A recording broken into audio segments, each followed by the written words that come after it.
Part 25 की starting में दिखाया जाता है कि स्कूल में पेरेंट्स मीटिंग हो रही थी, जहां जब जैसी बोग्यूम कुछ पुरानी लाइन सुनाने लगा पोयम से रिलेटेड कि जब हम किसी को बहुत ही ज़्यादा चाहते हैं तो तब कोई लिमिट्स बाकी नहीं रहती, यानी कि फिर हम अपने लव को बचाने के लिए कुछ भी कर सकते हैं।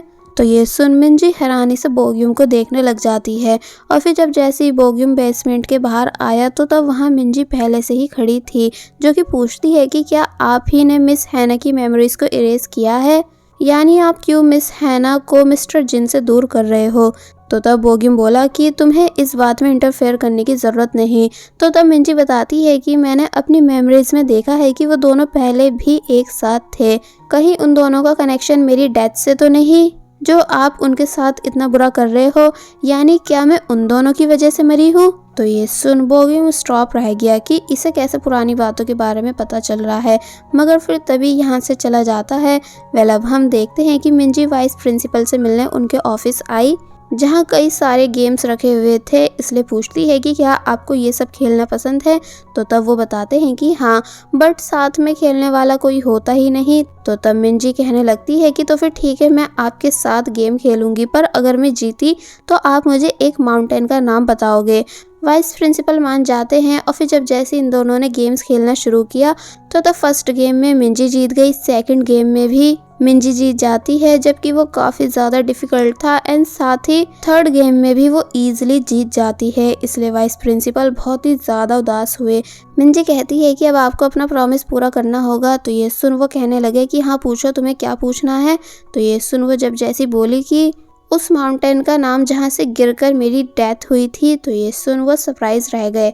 और वहीं दूसरी तरफ हम देखते हैं कि सोजिन हैना को टीज कर रही है, ये बोल बोल कर कि वाओ तुम आज रात मिस्टर बोग्यूम के साथ डेट पर जा रही हो, फिर तो तुम दोनों के बीच बहुत सारी किसेस एंड हग्स होंगे। तो ये सुन जिन को बिल्कुल अच्छा नहीं लगता कि उसकी गर्लफ्रेंड किसी और के साथ डेट पर जाने वाली है। दूसरी तरफ हमें यूना एंड टाई ये दोनों दिखाए गए, जो कि अब धीरे धीरे एक दूसरे को लाइक करने लगे हैं। इसलिए यूना टाई से पूछती है कि क्या हो अगर हम दोनों दोस्त नहीं रहे बल्कि कुछ और बन जाए तो तब टाई कहता है कि ठीक है, मैं ओके हूँ इस चीज़ के साथ, पर बताओ तो हमें दोस्त से बढ़कर क्या बनना है। तो ये सुन यूना घबराने लग जाती है और फिर कहती है कि छोड़ो छोड़ो, अगर तुमने मना कर दिया तो फिर हम वापस से दोस्त भी नहीं रहेंगे। और फिर जब जैसी जाने लगी तो तब टाई बोला कि मेरे पास ऑलरेडी बहुत सारे दोस्त हैं, इसलिए एक दोस्त से दोस्ती चेंज करने से कोई फ़र्क नहीं पड़ेगा। तो ये सुन यूना मुड़ी और फिर तभी टाई को किस कर यहाँ से भाग गई, यानी कि एक तरह से वो अपनी फीलिंग्स बताकर गई है कि वो टाई को अपना बॉयफ्रेंड बनाना चाहती है। इसलिए टाई भी यहाँ काफ़ी ज़्यादा सरप्राइज रह जाता है, साथ ही खुश भी था। मतलब नेक्स्ट सीन में हम देखते हैं कि हैना और बोग्यूम दोनों साथ में मूवी देखने आए हुए हैं। इसलिए जब जैसी बोग्यूम पॉपकॉर्न लेने आया तो तब यहाँ जिन को देख सरप्राइज रह जाता है, क्योंकि जिन भी सेम मूवी देखने आया हुआ था हैना की वजह से। फिर बस होना क्या था, मूवी थिएटर में ये दोनों अपना मूवी एंजॉय करने लगे, तो वहीं जिन ने इन दोनों पर नज़र रखी हुई थी।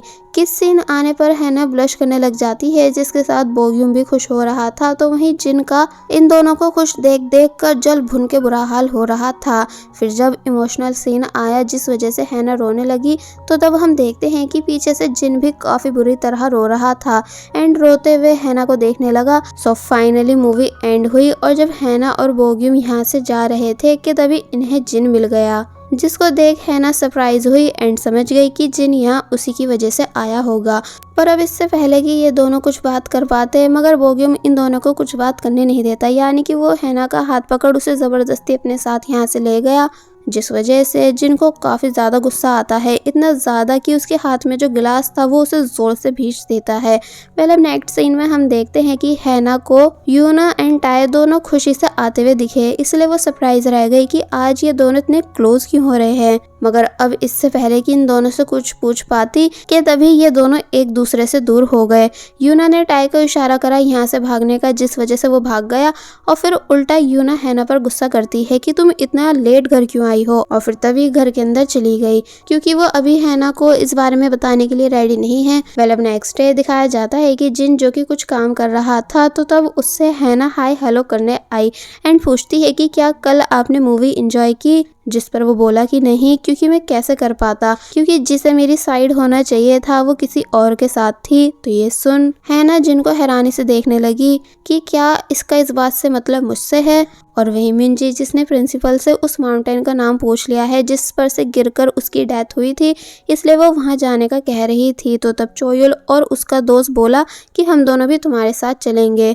मिंजी उन दोनों को काफी मना करती है बट वो दोनों मान नहीं रहे थे, इसलिए मिंजी ना चाहते हुए भी उन दोनों को अपने साथ ले जाने के लिए मान जाती है। और फिर अब हमें दिखाया गया कि हैना को जिनकी टेबल पे रखा कैलेंडर दिखा जिसमें सेम डेट पर मार्क हुआ था जैसे कि हैना के कैलेंडर पे हुआ था। इसलिए हैना ने वापस घर जाते टाइम जिन को रोका और इस चीज का रीजन पूछने लगी। और फिर तभी कहती है कि क्या ऐसा कुछ है जो मैं भूल रही हूँ। तो ये सुन जिन पहले तो इमोशनल होने लगा क्योंकि अब वो हैना को क्या ही बताए, मगर फिर कहता है कि क्यों ना हम साथ में चलें अगर आपका भी प्लान ओशन देखकर आने का है। तो ये सुन हैना मान गई। जिसके बाद अब रात में हमें यूना और टाई को एक बार फिर दिखाया जाता है। जिन दोनों को आते हुए एक बार फिर हैना ने देख लिया एंड समझ गई कि कोई तो बात है जो ये दोनों मुझसे छुपा रहे हैं, इसलिए डायरेक्ट पूछने लग जाती है कि क्या तुम दोनों एक दूसरे को डेट कर रहे हो। तो ये सुन पहले तो वो दोनों सरप्राइज हुए कि नहीं ऐसा नहीं है, मगर फिर लास्ट में एक्सेप्ट कर लेते हैं कि हाँ हम एक दूसरे को डेट कर रहे हैं। तो ये सुन हैना खुश हो जाती है, इसलिए इन दोनों को कांग्रेट्स करने लगी। जिसके बाद अब नेक्स्ट सीन में हमको बोग्यूम दिखाया गया जो कि हैना के साथ डेट पर आया हुआ था, जहाँ ये दोनों बातें कर ही रहे होते हैं कि तभी बोग्यूम के पास एक फोटो आई कि मिंजी अपने फ्रेंड्स के साथ माउंटेन पर आई हुई है। तो ये देख बोग्यूम हैरान रह जाता है कि अब भला इस लड़की को क्या जानना है। और वही चोयुल और उसका दोस्त दोनों काफी ज्यादा थक चुके थे चल कर, इसलिए मिंजी से रेस्ट करने का बोलते हैं। और फिर जब जैसे ये तीनों बैठकर रेस्ट करने लगे तो तब चोयुल ने मिंजी से उस दिन वाली बात को पूछा जो उसने स्कूल में बोली थी कि तुम क्या बता रही थी कि मेरे अंकल मिस हैना को डेट कर रहे हैं। तो तब वो कहती है कि हाँ ये बात सच है, पर बस फर्क इतना है कि अब मिस हैना की मेमोरीज इरेज हो चुकी हैं, इसलिए तुमने खुद भी नोटिस किया होगा कि आजकल मिस्टर जिन खुश नहीं रहते। तो ये सुन चोयुल शॉक रह गया कि क्या सच में ऐसा है, इसलिए तभी हैना को कॉल कर अपने घर जाने का बोलने लगा, ये बोलकर कि प्लीज मिस हैना मेरे घर आओ, मैं बहुत बड़ी मुसीबत में हूँ, मैं आपको अपना एड्रेस सेंड कर रहा हूँ, आप बस जल्दी से आ जाओ। हैना घबरा जाती है चोयुल की एकदम से ये सभी बातें सुनकर, इसलिए बोग्यूम को जल्दी से बाय कर यहाँ से चली गई। तो तब बोग्यूम बोला बट चोयुल तो अपने घर में है ही नहीं बल्कि माउंटेन पे है। और वहीं चोयुल ये सब कर हंस रहा है, ये बोलते हुए कि कोई नहीं, अब मैं इन दोनों को एक दूसरे के क्लोज लाऊंगा। अचानक मिंजी को अपने डॉग गुगडू की आवाज आई, इसलिए वो तभी यहाँ से भाग जाती है एंड इन दोनों के रुकने पर भी नहीं रुकती। और वहीं दूसरी तरफ हैना भागते भागते चोयुल के घर आ चुकी है, पर यहाँ जब जैसी उसने जिन को देखा तो तब वो सरप्राइज रह गई कि भला आप यहाँ क्या कर रहे हो मिस्टर जिन। तो ये सुन जिन भी सेम क्वेश्चन हैना से पूछ रहा था कि तभी उसके पास चोयुल का मैसेज आया जिसमें लिखा है कि अंकल आप फिक्र मत करो, मैं सब ठीक करा दूंगा क्योंकि मुझे मिंजी ने सब बता दिया है। तो ये रीड कर तब जाकर जिनको सब समझ आता है। हैना को लगने लगा कि वो गलत घर में आ चुकी है, इसलिए जिन को सॉरी करने लगी, बट जिन समझाता है कि नहीं ऐसा नहीं है, बल्कि मैं चोयुल का अंकल हूँ, इसलिए हम दोनों इसी घर में रहते हैं।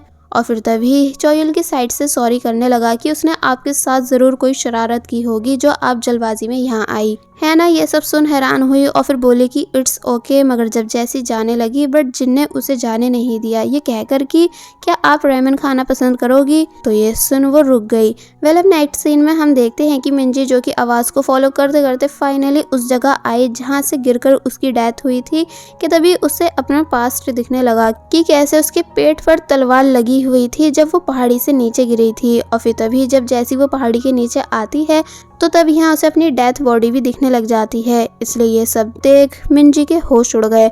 और वहीं हैना जो कि जिन के साथ है वो जिन से बोली कि पता नहीं क्यों ऐसा फील हो रहा है जैसे मैं यहाँ पहले भी कई बार आ चुकी हूँ, जबकि ये मेरा फर्स्ट टाइम है आपके घर में। और फिर तभी बताने लगी कि आजकल मेरा दिल कुछ और कहता है और माइंड कुछ और, यानी कि ऐसा फील होता है कि जैसे ये दोनों आपस में कनेक्ट नहीं हो पा रहे हैं, क्या मुझे खुद को डॉक्टर को दिखाना चाहिए। तो ये सुन पहले तो जिन हैना को हैरानी से देखने लगा, मगर फिर बोला कि अगर तुम चाहो तो मैं तुम्हें काफ़ी कुछ याद दिला सकता हूँ।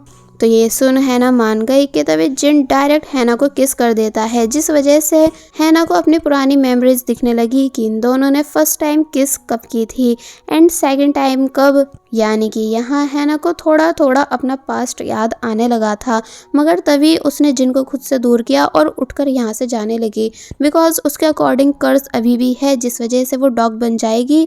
इसलिए वो जल्दी से यहाँ से भाग गई। तो वही जिन बस हैरानी से हैना को जाते हुए देख रहा था और बस फिर इसी सीन के साथ पार्ट 25 यहीं पर एंड हो जाता है।